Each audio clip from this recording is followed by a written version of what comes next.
Students, once again welcome you all in my YouTube channel Pacific Chemistry Classes. I am महिमा लहरिया. Students, आज हमारा topic है oxo process या hydroformylation reactions. Students, ये जो हमारा रिएक्शन है इसे हम ऑक्सो प्रोसेस क्यों बोलते हैं? क्योंकि जब हम इस रिएक्शन की बात करेंगे तो यहाँ पर हमारा कोई भी एल्कीन है, जब कोई भी एल्कीन हमारा हाइड्रोजन या कार्बन मोनोऑक्साइड के साथ रिएक्ट होता है किसी भी ऑर्गेनोमेटालिक कैटालिस्ट की प्रेजेंस में, तो हमको क्या मिलेगा? हमको एल्डिहाइड्स मिलते हैं. और एल्डिहाइड का फंक्शनल ग्रुप हम जानते हैं क्या होता है बेटा? CHO. तो जब हम CHO ग्रुप को देखेंगे तो इस ग्रुप में हमको ऑक्सीजन दिखता है. तो जब आपको ऑक्सीजन कंटेनिंग प्रोडक्ट्स प्राप्त होते हैं किसी भी रिएक्शन में, मीन्स जब किसी भी रिएक्शन में हम ऑक्सीजन कंटेनिंग कंपाउंड्स को प्राप्त करते हैं किसी हाइड्रोकार्बन के द्वारा, तो ऐसे प्रोसेस को हम क्या बोलेंगे? Oxo process. स्टूडेंट्स, ये हमारा बहुत ही इंपॉर्टेंट होमोजीनियस कैटालिसिस का एग्जाम्पल होता है, हाइड्रोफॉर्माइलेशन ऑफ एल्कीन्स. जनरली हम इसमें या तो हम कोबाल्ट कैटालिस्ट यूज करते हैं या तो फिर रोडियम कैटालिस्ट भी यूज कर सकते हैं. इसको आपके सिलेबस में या तो ऑक्सो प्रोसेस भी लिखा रहता है या ऑक्सो रिएक्शन भी लिखा रहता है या हाइड्रोफॉर्माइलेशन ऑफ एल्कीन्स या ओलिफिन्स. तो ओलिफिन्स मीन्स हमारे एल्कीन्स से होते हैं ना, डबल बॉन्ड वाले हाइड्रोकार्बन्स. और इंपॉर्टेंट थिंग क्या है हमारा, ये जो हमारे रिएक्शंस होते हैं they undergo the first order. इनमें फर्स्ट ऑर्डर मैकेनिज्म देखी जाती है. अब हम इस प्रोसेस को थोड़ा सा डिटेल्स में देखते हैं. ऑक्सो प्रोसेस और हाइड्रोफॉर्माइलेशन. तो इस the reaction of alkenes with carbon monoxide and hydrogen, जो कि रोडियम या कोबाल्ट कैटालिस्ट सॉल्ट के द्वारा हमारे एल्डिहाइड्स बनाते हैं, इस रिएक्शन को हम क्या बोलेंगे? हाइड्रोफॉर्माइलेशन या ऑक्सो प्रोसेस. तो ये जो हमारा वीडियो आज का, इसमें हम कोबाल्ट कैटालिस्ट यूज करेंगे अपना ऑक्टा कार्बोनिल डाइकोबाल्ट हम यूज करते हैं. तो इसमें क्या रिएक्शन हमारा, कोई भी हम एल्कीन्स लेंगे, जब वो रिएक्ट करेगा कार्बन मोनोऑक्साइड या हाइड्रोजन के साथ in the presence of ever cobalt carbonyl catalyst, तो हमको एल्डिहाइड्स मिलेंगे. या तो हमको ये लीनियर मिलेगा एल्डिहाइड या फिर ब्रांच भी मिल सकता है ना, ब्रांच चेन एल्डिहाइड भी मिल सकता है. मीन्स CHO ग्रुप हमारा या तो N पोजीशन पर होगा, फर्स्ट पोजीशन पर होगा, या सेकंड पोजीशन पर भी हो सकता है. मीन्स लीनियर भी मिल सकते हैं आपको, ब्रांच एल्डिहाइड भी मिल सकते हैं. आपको समझ में आया? सिंपल. ये ऑक्सो प्रोसेस ऐसे रिएक्शंस होते हैं जिसमें कि हमारा एल्कीन्स जो है, एल्कीन्स हाइड्रोजन और कार्बन मोनोऑक्साइड के साथ रिएक्ट करके हमको एल्डिहाइड देगा. एल्डिहाइड आपके लीनियर भी हो सकते हैं, ब्रांच भी हो सकते हैं.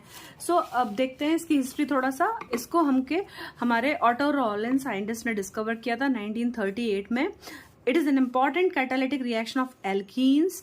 Most important is the conversion of propylene to.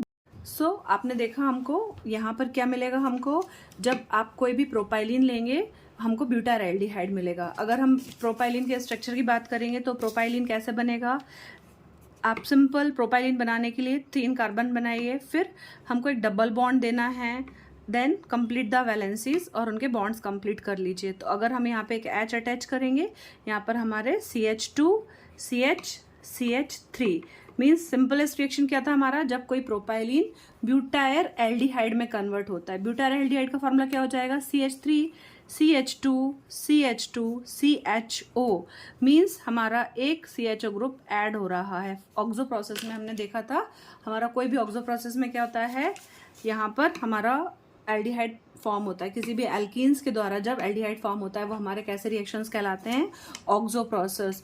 Okay. Students, इसमें ये जो हमारा रिएक्शन की जब डिस्कवरी हुई तो आप इमेजिन करिए 5 मिलियन टन्स ऑफ एल्डिहाइड और एल्डिहाइड डेरिवेटिव्स बनाए गए थे उस टाइम पर. और यहाँ पर जनरली हम कोई भी मेटल कैटालिस्ट को यूज करते हैं. तो अब इसका हम देखते हैं कि कैटालिटिक साइकिल कैसे वर्क होती है. हम लोगों ने पहले डिस्कस कर लिया. जो आज हमारा प्रोसेस रहेगा वहां पर हम dicobalt octa carbonyl means this catalyst is used for the conversion of alkenes to aldehyde. So now let us see the catalytic cycle of this process. सबसे पहले हमारा जो पहला स्टेप है, पहले हमको इसी कैटालिस्ट से शुरुआत करनी है.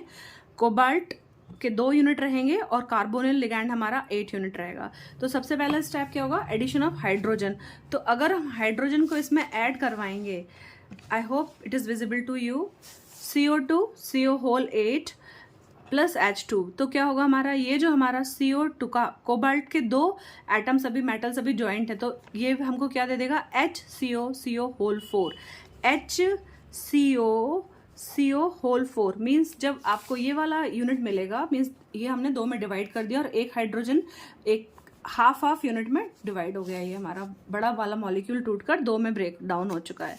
अगर हम बात करेंगे इसमें नंबर ऑफ इलेक्ट्रॉन्स की, तो ये हमारा 18 इलेक्ट्रॉन स्पीशीज होता है। आपको इलेक्ट्रॉन्स काउंट करना आता होगा। तो कोबाल्ट जो होता है उसका एटॉमिक नंबर कितना होता है बेटा? 27। कॉन्फ़िगरेशन क्या होती है हमारी? 3d7 4s2। तो जब हम नंबर ऑफ इलेक्ट्रॉन्स काउंट करते हैं तो हमको क्या काउंट करना पड़ेगा? 7 + 2 9। तो कोबाल्ट हमारा कितना इलेक्ट्रॉन्स कंट्रीब्यूट कर रहा है? 9। कितने हमारे पास इधर कार्बोनिल लिगैंड है? 4। तो कार्बोनिल लिगैंड्स, एक लिगैंड कितना इलेक्ट्रॉन देता है? 2 इलेक्ट्रॉन्स। तो कितना हो गया? 4 2 = 8 plus 1 is given by hydrogen. एक हमको हाइड्रोजन से मिलता है तो एक। तो टोटल कितना हो गया हमारा? 18 इलेक्ट्रॉन स्पीशीज। तो अगर हम बात करेंगे HCO होल 4 हमारा 18 इलेक्ट्रॉन स्पीशीज होता है। नेक्स्ट स्टेप क्या होगा? हमने एक कार्बोनिल लिगैंड को एलिमिनेट कर दिया है। तो जब हम एक कार्बोनिल लिगैंड को एलिमिनेट करेंगे तो यहाँ पे 18 से वापस आप कितने इलेक्ट्रॉन्स पर आ जाओगे? 16 इलेक्ट्रॉन्स पर। तो हमको क्या मिलेगा? HCO का होल थ्राइस। अब ये जो हमारा फॉर्म है ट्राई कार्बन लिगैंड के साथ में, इस स्पीशीज ये हमारा किसके साथ रिएक्ट होगा? इधर हमारा अब कोई भी एल्कीन्स अब कोऑर्डिनेट होगा यहाँ पे आके ना। तो एल्कीन जब इसमें कोऑर्डिनेट होगा HCO होल थ्राइस इसके साथ आके जुड़ेगा तो ये क्या फॉर्म करेगा? एक पाई कॉम्प्लेक्स जैसी स्पीशीज फॉर्म करेगा, है ना। तो जब पाई कॉम्प्लेक्स फॉर्म हो जाएगा हमारा, थोड़ा सा हमारा हाइड्रोजन का यहाँ पे शिफ्टिंग होगा, इंसर्शन ऑफ हाइड्रोजन होगा CHR ग्रुप पर। जब हमारा हाइड्रोजन इस ग्रुप पर पहुंचेगा तो आपको क्या मिलेगा?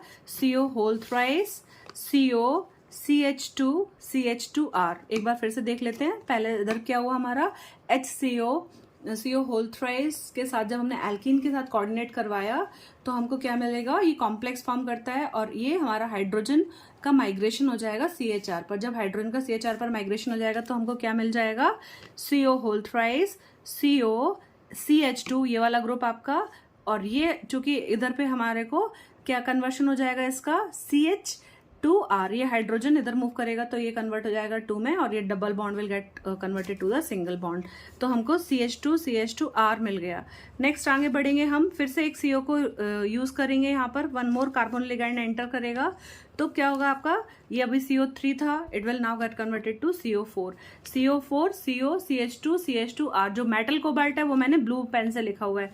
क्या मिल जाएगा आपको? फर्दर स्टेप में आगे बढ़ेंगे हम तो आपका CO3। अभी हमको क्या करना है? जो हमारे ये 4 कार्बोनिल लिगैंड है इनमें से एक कार्बोनिल लिगैंड हमको CH2 और CO के बीच में लिखना है ना। ओके, तो क्या हो जाएगा? इंसर्ट करवाना है मीन्स। सो CO3 CO CH2R। ओके, तो आपका ये कौन सा ग्रुप हो गया? Carbonyl group.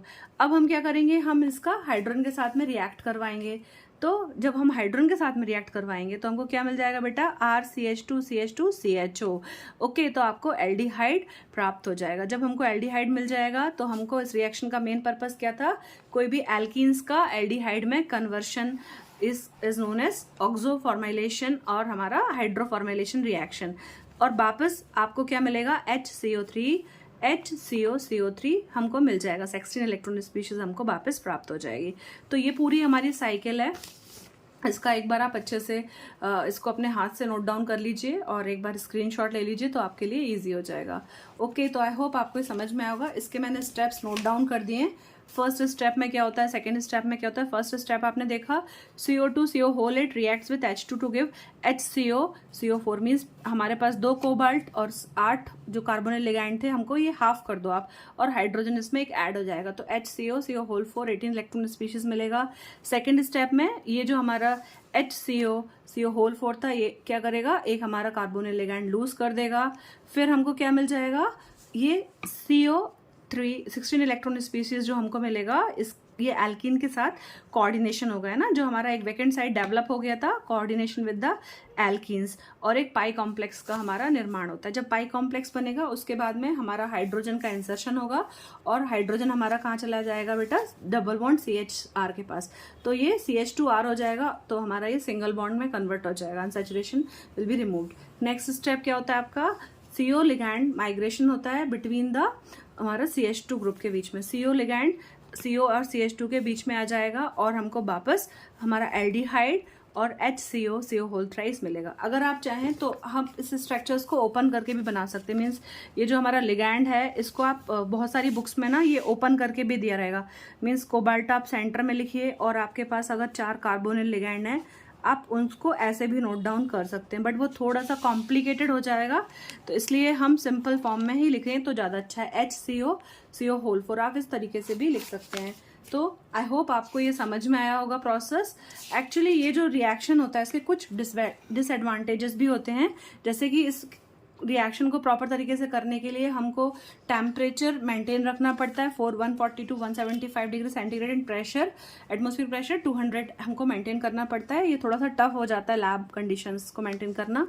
और हमको इसमें लीनियर प्रोडक्ट्स ज़्यादा मिलना चाहिए, लेकिन देखा क्या गया है आपको ब्रांच चेन एल्डिहाइड्स ज़्यादा क्वांटिटी में फॉर्म होते हैं, और लीनियर क्योंकि आप जल्दी से बायोडिग्रेडेबल हो जाते हैं, लेकिन इसमें हमको कभी कभी ब्रांच चेन की क्वांटिटी ज़्यादा मिलती है। जैसा कि हमने स्टार्टिंग में बात किया था कि हमको एल्डिहाइड्स मिलते हैं, लीनियर भी मिलेगा और ब्रांच एल्डिहाइड भी मिलेगा, तो हमको लीनियर ज़्यादा इजीली बायोडिग्रेडेबल होते हैं, तो ये थोड़े से डिसएडवांटेज है। होप आपको रिएक्शन समझ में आएगा।